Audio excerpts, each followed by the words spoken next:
Welcome to Garage Gym Athlete Cool Downs. These episodes are short, actionable podcasts pulled from previous interviews and content we've been publishing for the last several years.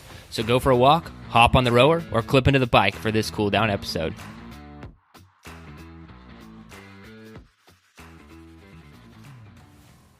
Okay, awesome. That's an incredible definition. Now, I would like to kind of get into some of that, but hop back to, just because we were talking about practical application, the wheel of awareness that you mentioned that you do every day. I would love to hear more about that.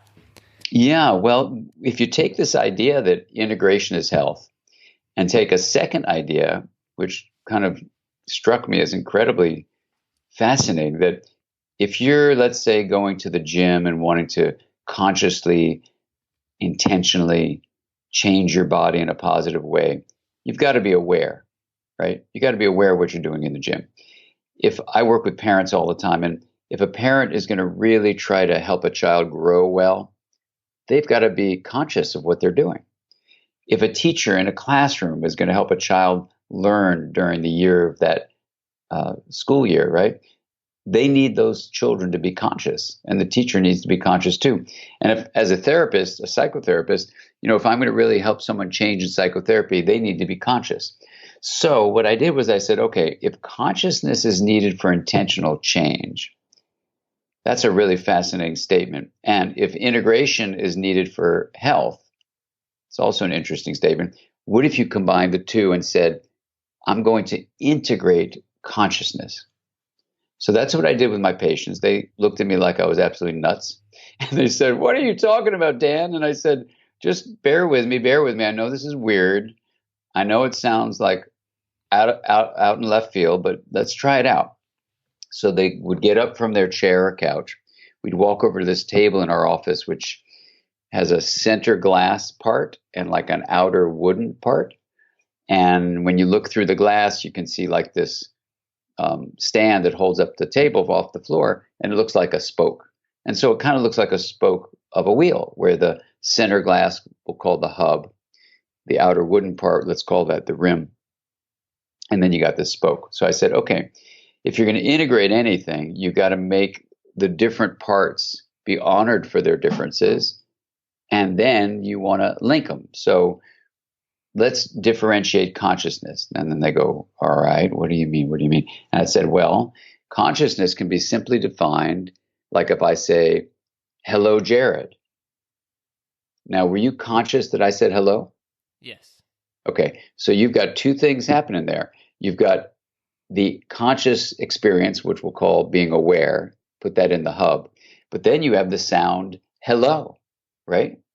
Hello is not awareness. It's the thing you're aware of. So you can call it a known and put it on the rim. In the hub, we're going to put the knowing. That's being aware.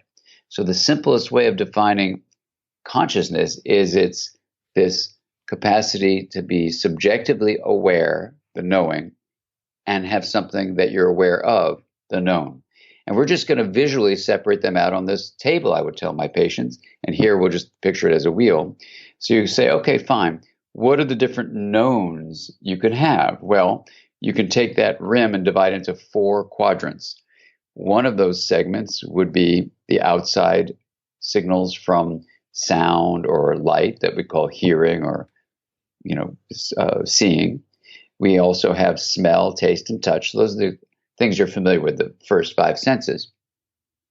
You can move the spoke over to the second segment of the rim. This would be the interior sensations of the body. And in science, we actually call this the 6th sense, right? So the first 5 bring in all sorts of energy flow, basically, from the outside world, like air molecules moving is sound, light is photons, that's a form of energy, that's seeing.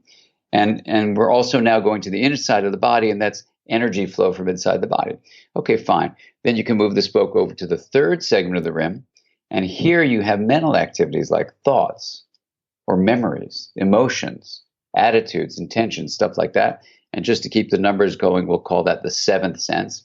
And then you move the spoke over even one more time to the last segment of the rim. It's our sense of connection. Like right now, Jared, between me and you, we're connected in our communication, or anyone listening to us can feel connected to the two of us. And that's a relational sense of interconnection. So We'll call that the eighth sense. So I would do this with my patients, and sometimes we would even bend that spoke around and explore the hub itself, the hub of knowing, which is really a wild part of the exercise. And people would start reducing anxiety. They'd start feeling happier. If they had mild to moderate depression, it started improving. They even could deal with traumatic events from the past in a different kind of way. And if they were facing medical challenges, they could do it with a lot more resilience. So I was kind of blown away. So I thought to myself, well, I'll teach it to my students who were therapists. They started finding it helpful, really practical, very simple, but practical and powerful. Their patients started getting better. So then I decided to do it in workshops, and I did it systematically, recording the results. People would take the microphone and we'd record what they experienced with 10,000 people. Wow. And I've done it with a lot more people now, but I just did this in a systematic survey. And so in the book Aware, I talk about how to do the wheel of awareness practice in your own life. Talk about 5 people who've done the wheel, and then you learn what's the science of the mind that can help us understand the nature of being aware and how you as a reader can actually cultivate more well-being by actually cultivating this integration of consciousness practice called the wheel of awareness. Thanks for listening to today's Cool Down. If for some ridiculous reason you are not subscribed to Garage Gym Athlete programming, fix that problem right now. Go to GarageGymAthlete.com, sign up for a free trial, and get started with us today. Thanks for listening.